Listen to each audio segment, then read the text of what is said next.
Friends, అందరూ ఎలా ఉన్నారు? యూజువల్గా మనలో చాలామందికి ప్రోగ్రామింగ్ లాంగ్వేజెస్ తెలుసు, బాగా వచ్చు, ప్రో కోడర్స్ కూడా ఉండొచ్చు. మీరు కనుక intermediate or pro level coders అయితే you guys can skip this video. ఎందుకంటే ఈ వీడియో బిగినర్స్ కోసం మాత్రమే. ఎవరైతే కొత్తగా ప్రోగ్రామింగ్ లాంగ్వేజెస్ నేర్చుకోవాలి అనుకుంటున్నారో, ఇంటర్వ్యూస్ అటెండ్ అవుతున్నారు, హోప్ వాళ్ళకైతే హెల్ప్ఫుల్ అవుతుంది అనుకుంటున్నాను. And I don't want to say please subscribe my channel. I want to say just learn with me in KDA Text Choice. Don't think about the results, just trust the process. Okay friends, ఇంకా మన టాపిక్లోకి వెళ్ళిపోతే first మనం JDK గురించి తెలుసుకుందాం. JDK అంటే Java development kit. It can provide complete software development environment. అంటే we can create programs and can compile it. Program create చేయాలంటే అందుకోసం జేడీకేలో ఒక ఎన్వైరన్మెంట్ ఉంది, అదే JRE, Java run time environment.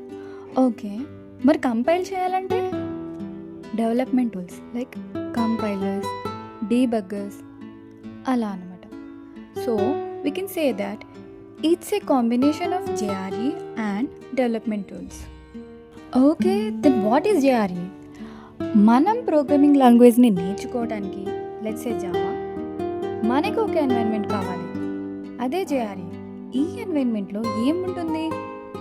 JVM and libraries. Now coming to the JVM. What is JVM? Java virtual machine. ఇక్కడ మొదలవుతుంది అసలు కదా. జేవిఎంలో ఏం జరుగుతుంది, దేనికోసం ఇది? మన అప్లికేషన్ని రన్ చేయాలి అంటే మెషిన్తో కమ్యూనికేట్ అవ్వాలి.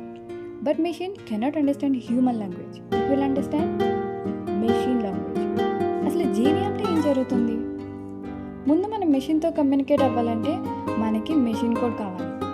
మిగతా ప్రోగ్రామింగ్ లాంగ్వేజెస్ లైక్ C++ లాగా సోర్స్ కోడ్ డైరెక్ట్గా మెషిన్ కోడ్కి కన్వర్ట్ అవ్వదు.